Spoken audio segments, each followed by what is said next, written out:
Madame la Ministre. La parole est maintenant au groupe du Mouvement démocrate et apparenté. Et c'est Monsieur Marc Fesneau qui commence. Merci Madame la Présidente. Madame la Ministre, Mesdames et Messieurs les députés, chers collègues, ma question à laquelle j'associe mon collègue Frédéric Poty porte sur la représentation des plus de 3 millions de Français qui sont établis à l'étranger. Les premiers éléments de la réforme constitutionnelle que nous allons prochainement discuter suscitent pour notre groupe quelques interrogations. Ces Françaises et ces Français, installés ou mobiles dans le monde entier, constituent aujourd'hui une sorte de quatrième territoire. Méconnus lors de leur arrivée à l'Assemblée en 2012, les 11 députés représentant les Français établis à l'étranger ont su créer un lien avec leur circonscription. Ils sont sollicités par les citoyens, par les ambassadeurs, les élus consulaires, les directeurs d'écoles françaises, les parlements nationaux ou les entreprises. On peut parler d'enracinement. Ces députés connaissent les pays de leur circonscription, ils parlent leur langage, sont familiers de leur culture.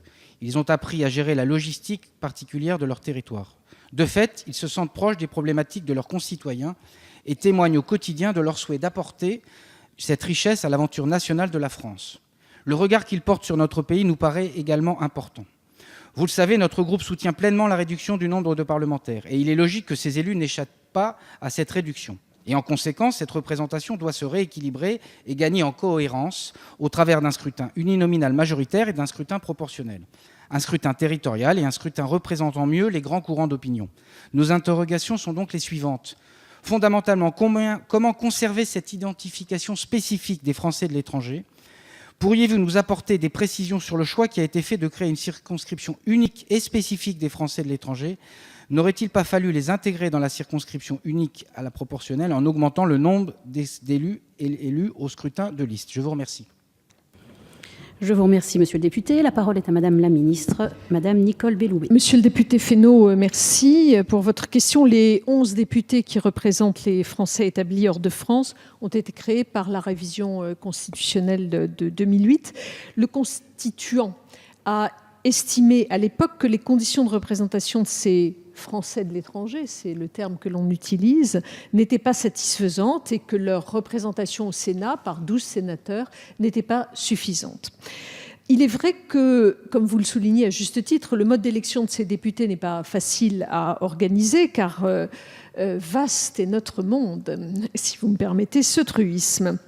Les circonscriptions qui ont été constituées en 2010 sont extrêmement étendues selon le critère démographique. Et on peut citer l'exemple de la 11e circonscription de votre collègue Anne Genetet, qui est bien placée pour le savoir. 11e circonscription qui englobe l'Europe de l'Est, la Russie, l'Asie et l'Océanie. Bref, une petite parcelle de notre planète. Il faut donc évidemment trouver un moyen de représenter ces 2,5 millions de Français qui résident à l'étranger et dont près de 1,7 million sont inscrits auprès des services consulaires. Le projet de loi organique et le projet de loi ordinaire qui sont actuellement en cours de consultation par le Conseil d'État sur les questions électorales a dressé des pistes. Et donc la piste proposée est d'organiser le vote sur une liste unique à la représentation proportionnelle.